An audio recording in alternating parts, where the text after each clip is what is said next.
रजनी कुछ दिनों से महसूस कर रही थी कि जब वह अपने मोहल्ले से निकलती है और जब शाम को अपनी जॉब से मोहल्ले में वापस आती है, तब उसे देखकर कुछ लोग कानाफूसी शुरू कर देते हैं। एक बार उसने ध्यान से सुनने की कोशिश की तो उनकी बातचीत में उसे अपने पति नीलेश का नाम सुनाई दिया। जब से नीलेश की जॉब चली गई थी, तब से वह घर पर ही एक कमरे में छोटे बच्चों को ट्यूशन पढ़ाता था और खाना भी बना लेता था। उसकी मदद के कारण रजनी बिना टेंशन के अपनी जॉब पर चली जाती थी। इधर कुछ दिनों से उसे नीलेश के व्यवहार में कुछ बदलाव दिखाई दे रहे थे और साथ ही मोहल्ले के लोगों में कुछ कानाफूसी भी हो रही थी। तब एक दिन अचानक रजनी दोपहर के समय अपने ऑफिस से घर आ गई। उस समय नीलेश बच्चों की ट्यूशन ले रहा था। कमरे का दरवाजा हल्का सा बंद था।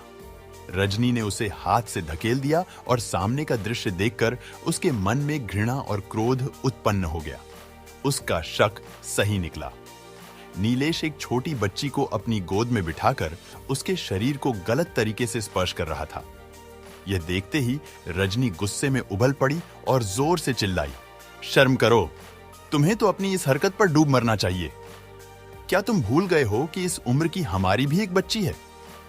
कुछ दिनों से मुझे तुम पर शक हो रहा था, लेकिन मैं तुम्हें रंगे हाथों पकड़ना चाहती थी। तुम जाकर कहीं डूब मरो, क्योंकि मैं अपनी बेटी को साथ लेकर यहां से जा रही हूं। मैं अब तुम्हारे साथ नहीं रह सकती। नीलेश पहले तो अकड़कर बोला, मैंने कुछ नहीं किया है, मैं तो इसे प्यार से गणित के सवाल समझा रहा था।